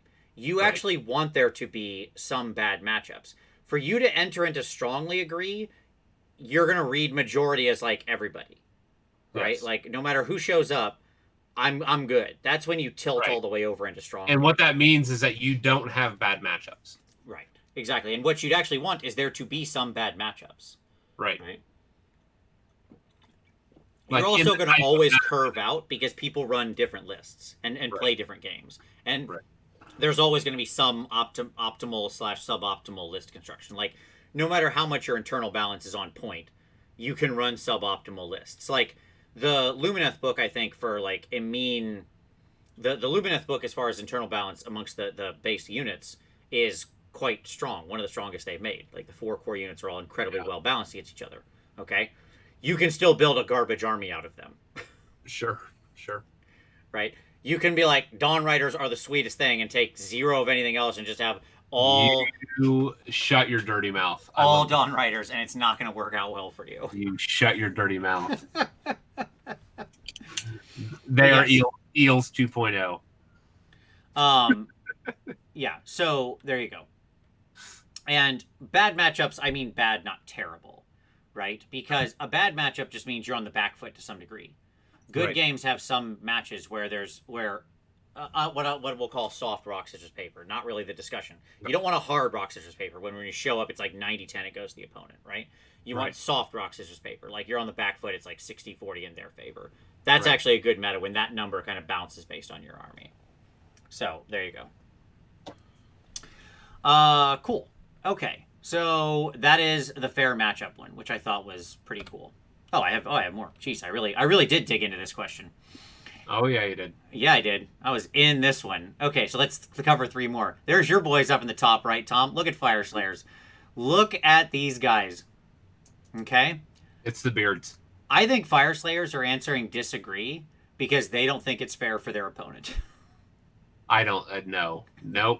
Fire Slayers.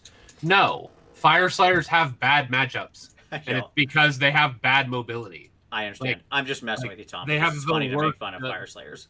I understand that they have a very there are some matchups that are just simply subpar for Fire Slayers. Sure. And there's no way to get around that No, because they don't have a deep book or a deep bench, Right. and like a lot of people don't Everybody gets stuck at the 400-point Hearthguard Berserkers, but they don't realize that's one of 4 units that they can run in the entire book. Mhm. That's not a hero. Sure. Yep. I'm No. sorry. No, wait. Did I just say 4? Sorry, 1 of 3 units.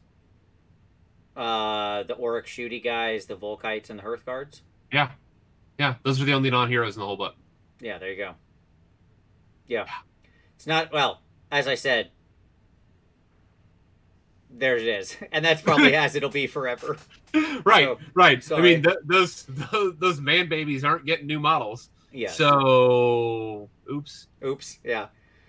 Oh, beans. Okay. Yes, I completely agree with you. It was just fun to get a punch in on Fire Slayers. Of course. At any rate. I love, by the way, the strong agree and disagree. Yeah, absolutely. Yes. Yeah, put together, when I was fat, nobody strongly disagreed, which I thought was interesting. Right. And put together, you've got the same camps. You've got about 45%, right? Yep. It's just slightly more leaning up into the strong matchup side. Yep. Right? Disciples of Tzeentch was interesting because you would think that Dot would, lean way up positive. You would think it would look more like Seraphon. If you were just asking based on its sort of win percentage, right? Or whatever. But actually, it tracks pretty darn close to the baseline. Yeah, it does. Yep. Right? It's got a little more agree, a little more strongly agree, a little less neutral, but a little more disagree, and a little less strongly agree. But it's pretty close. And yes, you are absolutely correct, Oliver. The Fire Slayer one did have a very low response rate. So again, as per always, when we're doing Fire Slayers and stuff like that, there's going to be swinginess in the numbers. Right. And then finally, FEC Who, By the way, yeah, can I as an aside, this also may be why, just in the pure speculation mode right now, this may be why, like, so we had very few Fire Slayer respondents. yeah, So 13, on yeah, 1,000 players, like they're what, 13? 13. So they are truly like 1% of the respondents. Yep. This may be why the aggressive pointing of Hearthguard Berserkers aren't moving the needle. Sure, because there's just not enough people actually playing. There's just not enough people playing Fire Slayers. Yep. Which I had stated a while ago. Like, there, you just don't have numbers showing up at events. Sure, absolutely. Finally, FEC, kind of a fun one. No strongly in either camp. Yep. Right, and just like the same in agree and neutral. Yep. Like Flesh Eater Courts players were just like, yeah, it's pretty good. We got some matches. It's good. We're fair. We're a fair army now. Okay. We're fair now. Yeah, I mean, like, it was interesting because I think FEC is one of my single most hated armies. I despise playing this army. Okay. Yep. And but you know, apparently their answers were interesting. How center blocked they were. Yep. So there you go. So Jordan said, when someone says they disagree on having fair matchups, are they saying that because their army is bad or too good? Okay. The answer is, I would highly expect. I don't know. Like, the answer is, do you have a fair matchup against the majority of armies with your main army? Right. Right. And so you're saying that Disciples of Zinch players may be the most honest with all those disagreements? Perhaps, yeah, it could be.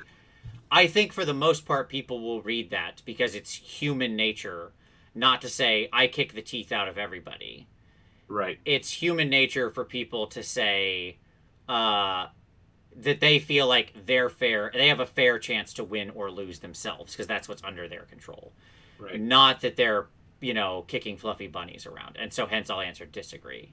I just tend to not believe that that's how people answer. But again, I'm not sure I couldn't rephrase some of the questions and get different results. Oftentimes you can with surveys. That's one of the tricks with surveys. If you change the way that questions are asked, you get wildly different results. So, but here you go. I didn't pull in Iron Jaws and Doc. I can take a look at them and see what they're like. But yeah, there you go. Okay. All right. Now I'm done with that one. All right. Army specific. Change needed. My army needs the following change. So remember our baseline of basically 69% of the people saying warscroll changes were what was needed the most? Yep. Let's talk about who was actually answering that. Okay. Oh, whoops. Yep. That's weird. I copied the wrong thing in there. All right, ignore that bottom left one. I reviewed my presentation and missed that I made a mistake on one of the charts, so I'm sorry about that. Womp, womp, womp. Yeah, I apologize, everybody. Ignore that bottom left one. That was supposed to be OBR, but oops. Copied the wrong thing. That's what I have for having 52 tabs of pivot tables. Anyways, that's fine. So, BOC, 88.5% say war scroll changes. 88%. That's a lot. That's a lot. That is a lot. Gets 82.3, IDK 82.5 because they want to play with their turtles and they're, just giving us cheaper sharks isn't the answer, people. We want to play with turtles and Namarti and, the rest of our the Eidolons. Yeah. And then Nighthaunt, 86.5. Yeah. All big time. Big time. I think that coach needs a hero keyword. Yeah.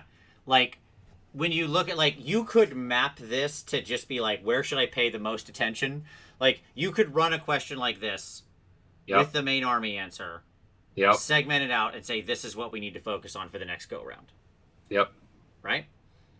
And, these are some of the highest respondents, obviously. That's why I picked them, right? On the War Scroll change side. So here are some that have different responses. Okay, these are just kind of selections. OBR, I did put in OBR. What was that other one supposed to be? Oh, it was probably supposed to be Stormcast, and I screwed up the copy. Sorry. Stormcast was real high on the War Scroll changes, by the by. So that's what it was. Not surprising. But not overwhelming like those other ones. That's probably also because they just got a bunch of points changes, right? Yeah. Like their points just dove, so they're probably in the mood for that. OBR wants points, not scrolls. They feel mostly happy with the scrolls. They like their toys. They just want them to be cheaper. Yeah. So flip the script on the baseline there. Seraphon, 70% saying they thought points changes were needed. Yeah. Seraphon, I like my toys. Just lower their points. Yeah, absolutely. Or perhaps raise some. In the case of Lord Croak, who should be at least 440 points minimum. He is way too cheap. I'll say it every show. I'm going to get a smack in on him until he gets fixed. Because he is pointed wrong. And if you think differently, you're wrong. That easy. Sylvaneth, 95.5% War Scroll changes.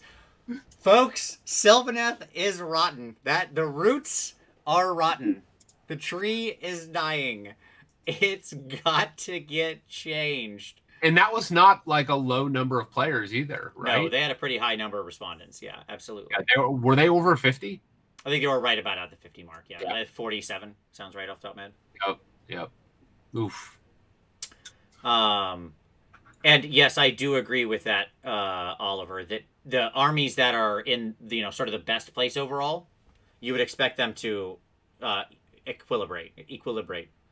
That word is very hard to pronounce, but yes. Right. I still don't think I pronounced it correctly, but I don't care. At any rate, Blades of Corn, obviously they want War Scroll changes. Not surprising. I pulled them because I was wondering if people were going to get caught up in wanting points changes for Corn stuff. And they didn't. They want no more Holy Within 12. Yeah, exactly. Like it's so fascinating because what the trends that I'm seeing is that the strongest armies want point reductions. Sure. And or points changes, yes. Yeah, or points changes. And the armies that are just broken and not functioning just want War Scroll changes. Yeah, like please, you can play with our points all I want. I'm not taking a Cygor at 40 points. Okay? Just fix the scroll. I mean, you probably would. You'd run 4 of them for 160. I would, yes, but because I'm crazy like that. But that doesn't fix the army's problems. It does not. It's just it creates a bad cycle.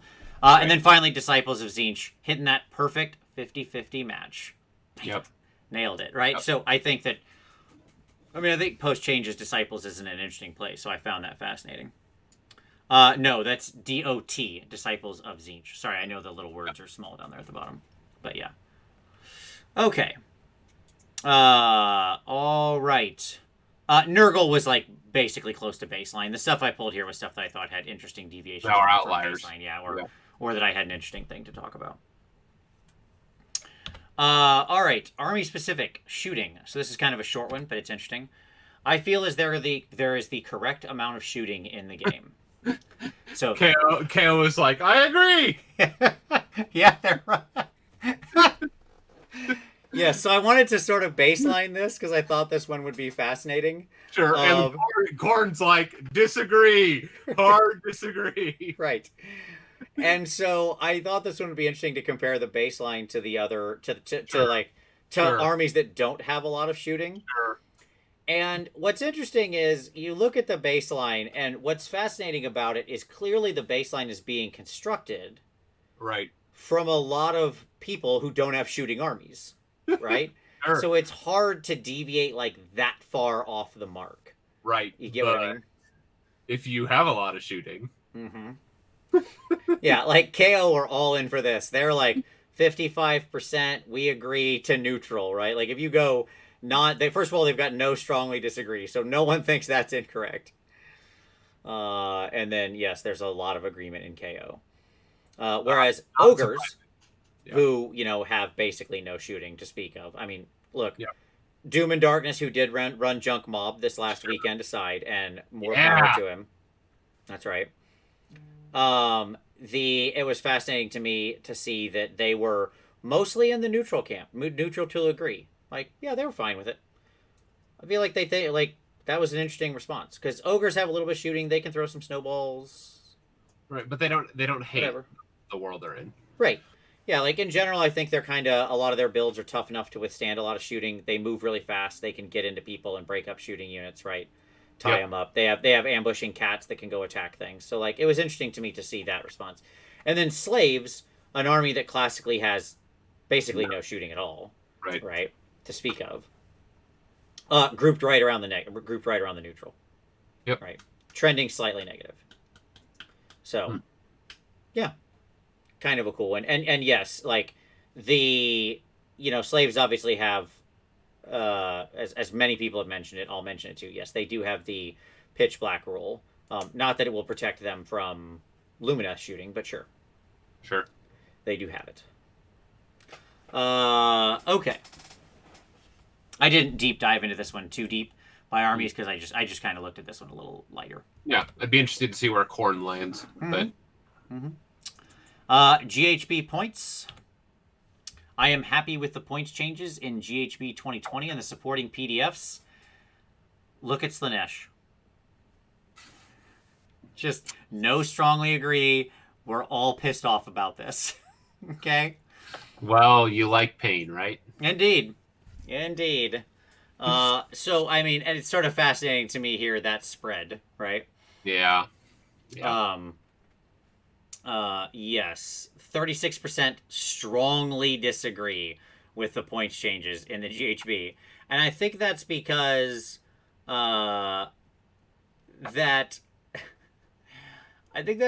we were like, we had our nerf, we felt good about where we were, and then all of a sudden, kicking. Yes. Right. Here, have some points increases. Yeah, exactly. IDK, not surprising to me that they were, trending negative. Because again, what did it really do? It didn't change the army in any way. Again, most people would want warscroll changes, but still, even with the points, it just wasn't doing enough. Right. And then, of course, Nurgle. Oh. No, we're good. Thrilled about this. Thrilled about the fact that their spammy Blight Kings are now spammier. Now with twice as much spam. So, yeah. Anything else jump out to you on this one? I mean, it's not surprising. What this says is that armies that took points nerfs are unhappy, and armies that took reductions are happy. Like I would want to look at Stormcast. That might be interesting because they had largely points reductions, but the question is are they happy with them? I'm not sure if I have Stormcast in here or not. We'll see. I don't remember every one I did. Yeah, KO are probably like, yes, we're all good. It's all good here. KO were very positive, yes. Sure. So Night Haunt, strong into the disagree. Yep. Ogres, strong into the disagree, right? Yep. Way in the paint on that one. 56% in negative, in underwater. Same with Night Haunt, by the way. Just very, very, very negative on those points changes, right? Because Ogres and Night Haunt, just what did you get, right? Yeah, I mean, Night Haunt, I was able to fit in a full 3-drop, but it's still not enough. On the things that I actually want to fit in, it's not enough. And ultimately, it's because a lot of those units need more than points reductions. And again, that's not surprising. Yeah. All right. And then finally, OBR. Quite happy overall. It's okay. That's good. I think they're happy that they... But OBR only had points reductions. Correct. And I think that's even more reinforced by the fact that they a lot of OBR players were thinking there would be a nerf.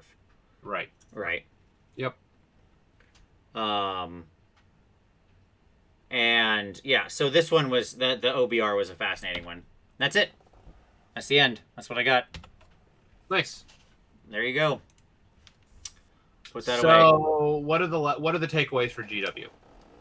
The takeaways for me was this. So I did go into this with some hypotheses, right? Yep. So what was proven right? My hypotheses were that one. Let me bring back my face here to a full size, so I'm not a tiny little square. Boop boop boop. Okay, there we go. So I had a couple hypotheses. First off, my hypothesis was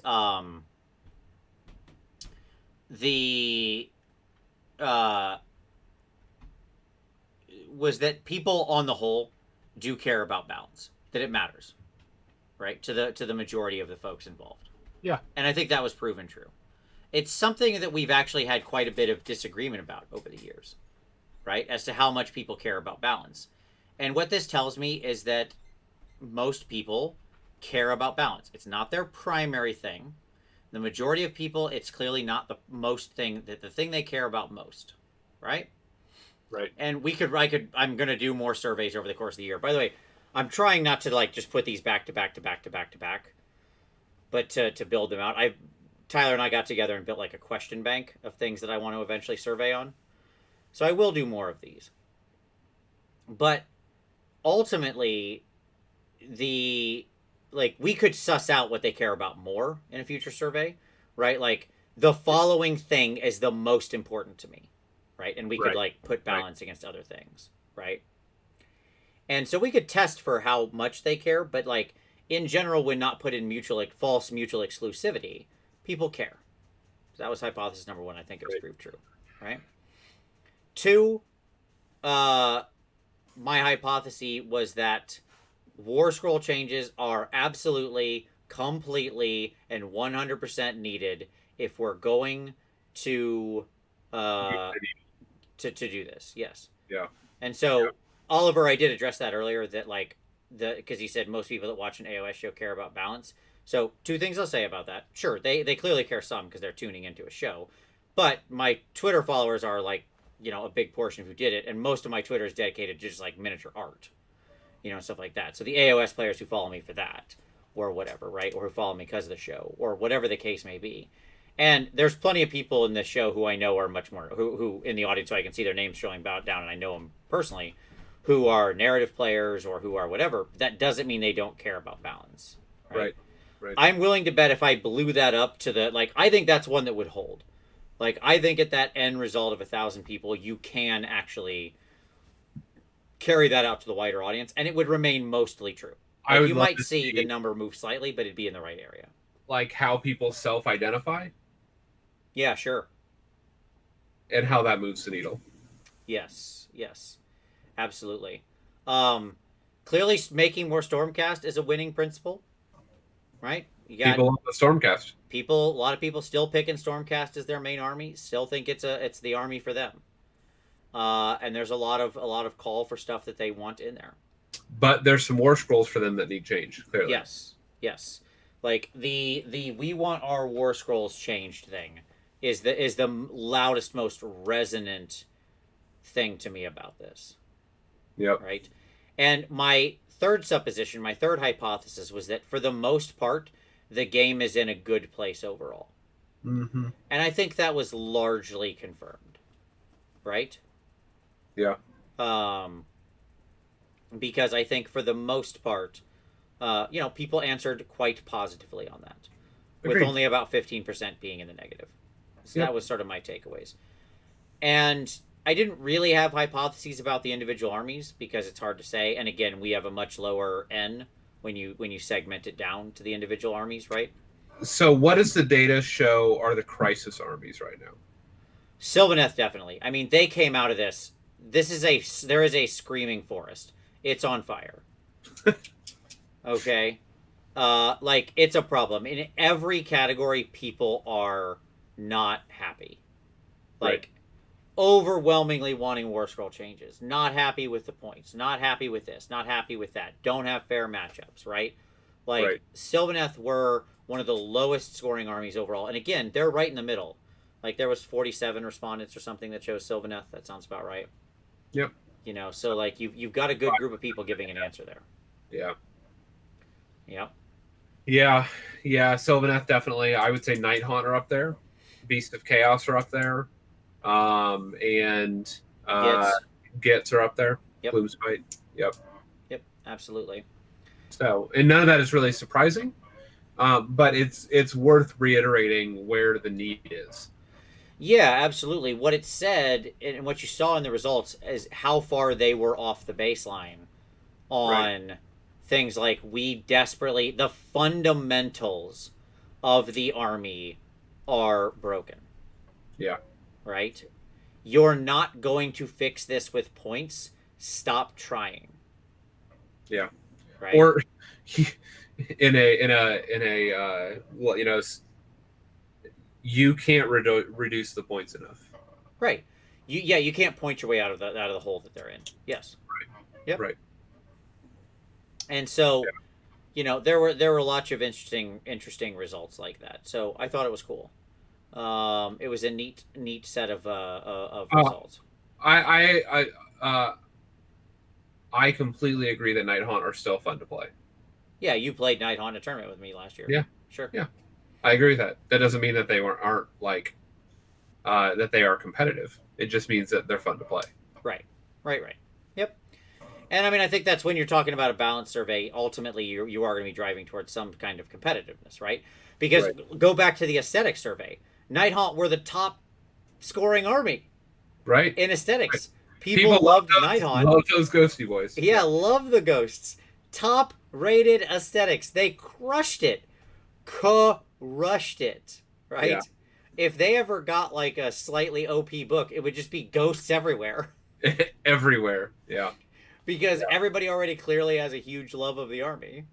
Yeah, they love the models. They just the rules are what's holding them back. Yeah. So this was a fascinating one. I hope people enjoyed this. I thought this was pretty cool. I hope you liked the various sort of breakdowns that we gave. Obviously, this was a lot of data to sort of synthesize through. This was a lot of time playing around with pivot tables and messing around with that kind of stuff. So, but it's good to do these. It's really fun to run these until it comes time to play in Excel, and then I'm like, oh god, now it's time for this again. But nonetheless, we'll do some more of these in the future. So, I mean, Tom, did you have any other takeaways that I didn't hit? No, I think that's it. Like, and so what I think a great question would be is like, what does the future look like? Like we are locked into AoS 2 for another year at least. At least, yes. I would hope actually 2 years, but sure.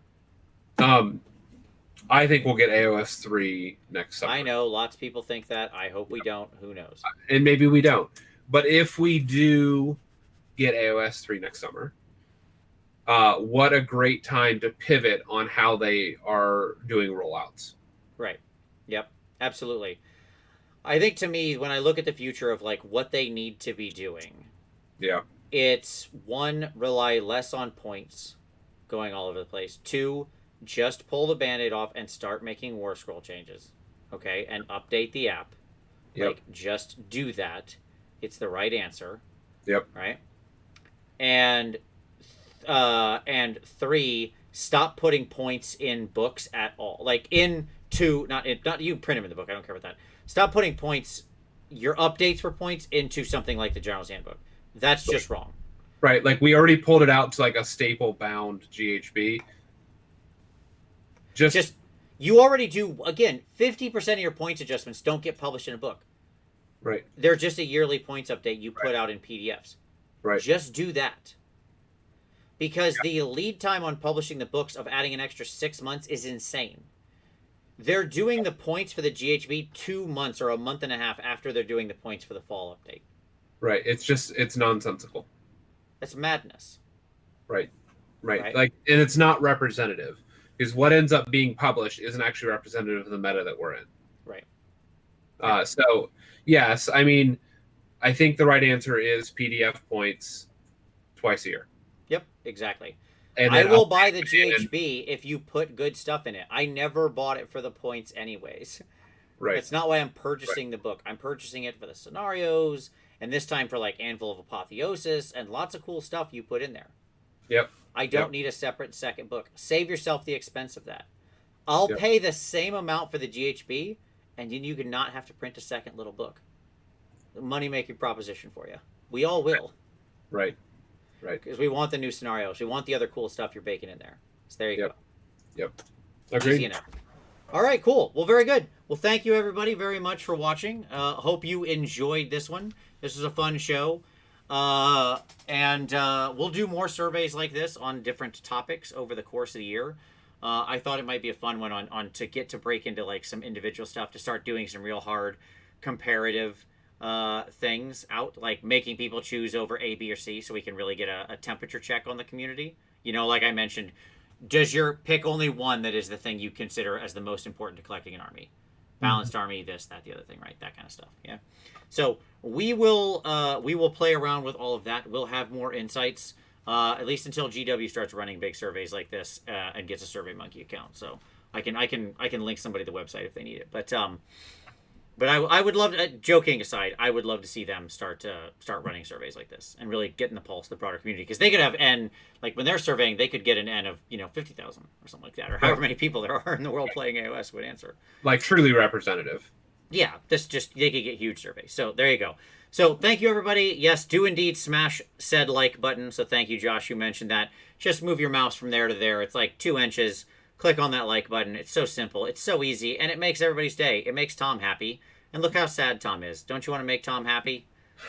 Hit that like button. There you go. But as always, thank you very much, everybody, for watching. We certainly appreciate it. And as always, we'll see you next Wednesday.